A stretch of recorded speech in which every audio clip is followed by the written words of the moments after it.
Hello and welcome back to the Coaches Show on SportsNetUSA.net. My name is Ryan Osborn.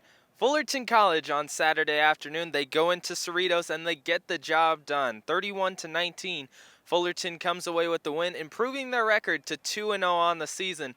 Fullerton had to have some defensive stops at the end, and since Fullerton's defense came away and helped Fullerton get the win, we're going to talk with some defensive coaches and Coach David Robinson and Tom Deep, and Vincent Garcia will join us again as well. So we're talking with Tom Deep, linebackers coach here at Fullerton College. Coach Deep, how do you think your linebackers played on Saturday? Truthfully, I think we struggled quite a bit. I thought we didn't hit people as hard as we liked them, and and we sat around and we waited a little too much, which hopefully we correct this week. And because if we wait this week, it's not going to be pretty for us. They're going to run right past us and not give us a second look. They may wave by on their way by past us, so it could be scary if we play like we did last week. Now, Jamal Scott did have a pick last week. What allowed him to be able to free himself up and get that? He did a good job reading our keys, which is the running back, and he slid right out with the receiver and he made him throw the short route, which we wanted him to do, and he did a great job just sitting there waiting until the ball was released and stepping up and throwing it and catching it, not throwing it. Do you feel that the position is more leaning towards anticipation than reaction? Yes. Well, at our level anyways, the film study, we should have a list of 2 plays that they should know that they're going to run, and we have to anticipate one of them, probably their most likely play that they run, and try to gather the secondary play. Now, looking towards Canyons on Saturday afternoon, what are you going to try to do to be able to stop their balanced offense? Again, we'll go back. If we're going to attack it, we have to attack it. If we sit and wait for it, they're going to go right past us. But so everything that we're doing now, as you guys watch practice, is to make sure that we know where we're reading and fitting and try to get there as fast as possible. And because we don't want to be making the plays 4 or 5 yards down the field, we want to try to be in their backfield making plays. Now, when you talk about attacking them, they say that you can't teach speed, but how do you train for quickness? Film study and repetition. Those right there will make up for lack of speed and, I don't want to say toughness, but physicality. Who is the leader of your linebacking corps? Xavier Chisholm and Justin Parcells right now. Jamal's working his way up there. He hasn't been around long enough because we just bounced back from Arizona State, but he's working his way up there. What would you say is their biggest impact? Intelligence, which Really? sounds scary, but yeah, the intelligence. They're very smart and they can anticipate where the play's going. Like I said before, can limit it down to 2 plays, and hopefully we'll get it done. Hopefully we'll guess better than we did last week. Now, against Cerritos, you guys did end up holding them 2 times on the final 5 drives, and that allowed you guys to win the game. What do you tell your guys going into that 4th quarter?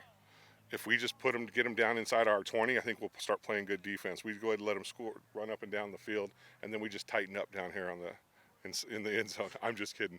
No, we just told them. They started playing assignment football, started kind of doing what we're doing. We were watching the film, and every time that we messed up mentally, the ball magically went right there, and it was amazing. One guy didn't stick into the gap, ball goes right to the A gap.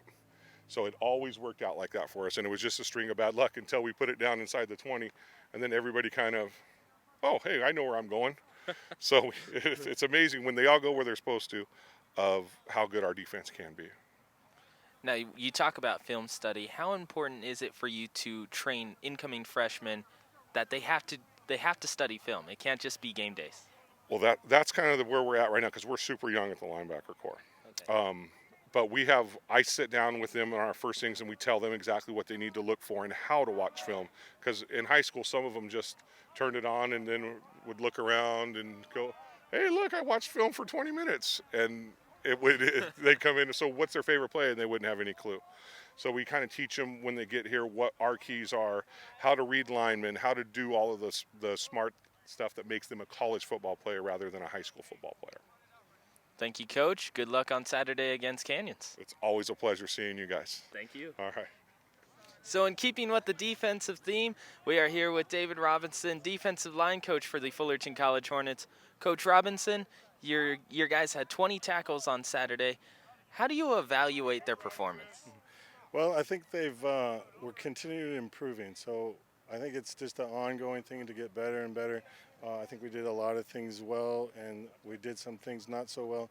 So we're just got to keep improving and getting better each game. Montre Bonner in that fourth quarter helped force a pick. What allowed him to be able to not just go for the sack, but get the turnover?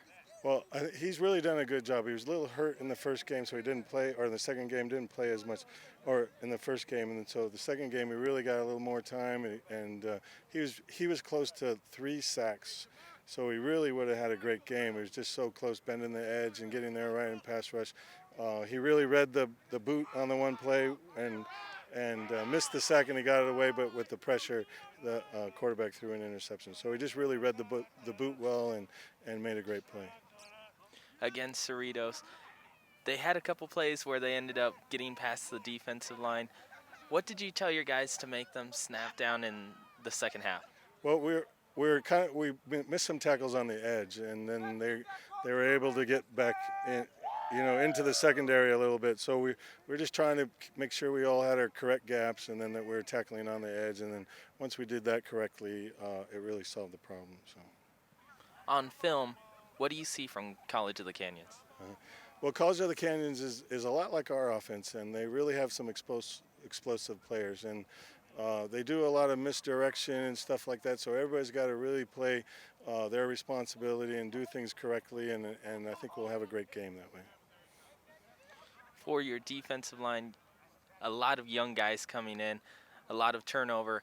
How do you develop these guys into sophomores? Well, that's the key. I think the key to the program is getting your freshmen to play some and continue to make them do what you want them to do, and then have them continue to learn, and and they get better and better, and they get used to the speed of the game and how big everybody is, and that's the key, is to get your freshmen into sophomores, and then making sure that they are doing what they're taught to do, and then to work on their skills to get better and better. When you talk about the speed of the game, you see these incoming high school players. How quickly do they have to adjust from high school to football or to college football?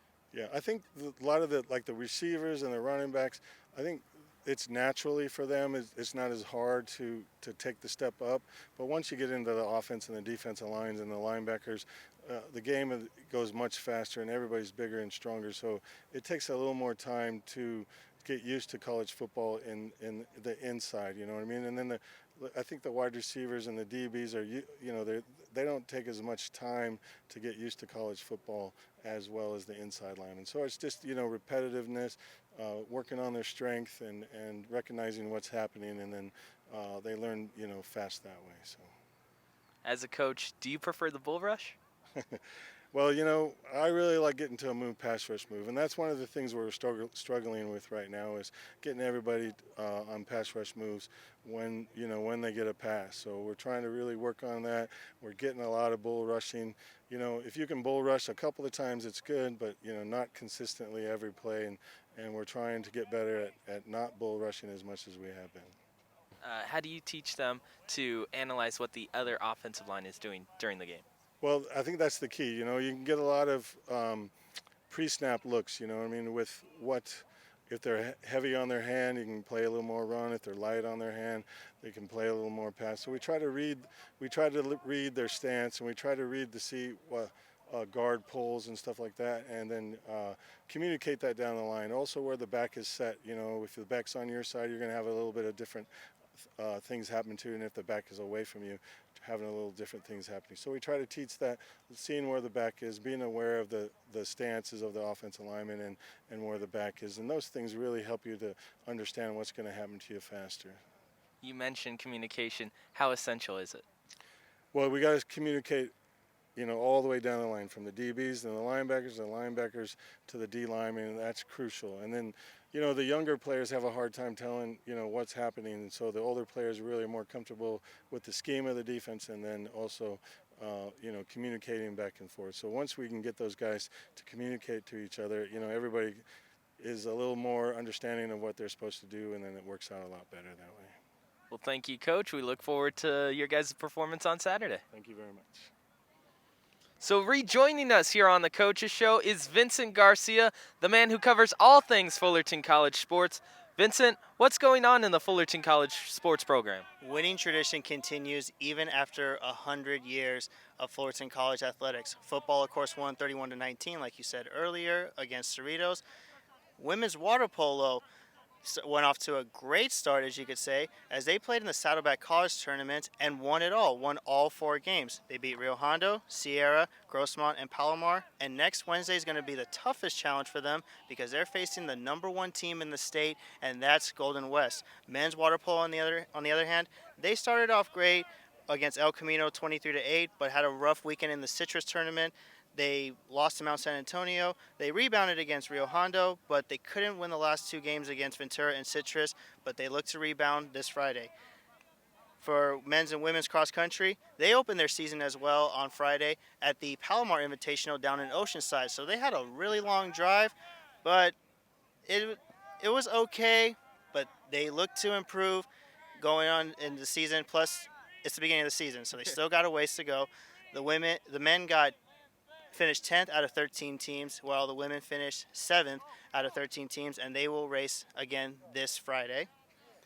Women's soccer, they had a tough week. They lost both their games, but they look to rebound against Cyprus this Friday. And men's soccer continues their fast start under new coach Greg Avalos.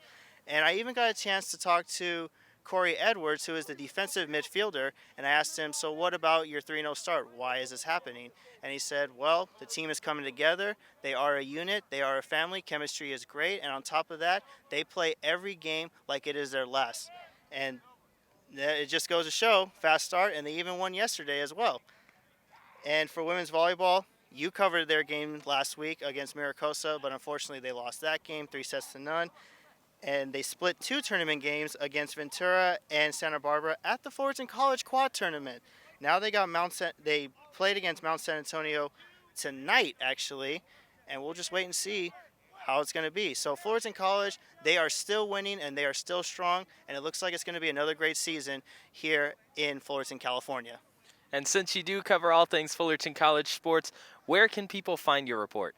They can go on the TuneIn app and search KBPK, or they can listen on 90.1 FM KBPK, but they have to be in the area. They have to be in either Buena Park or Fullerton so they can hear it really clear. Or you can also go to Radio Loyalty and hear it online. So you can listen to online, or you can listen to it over the air on the radio.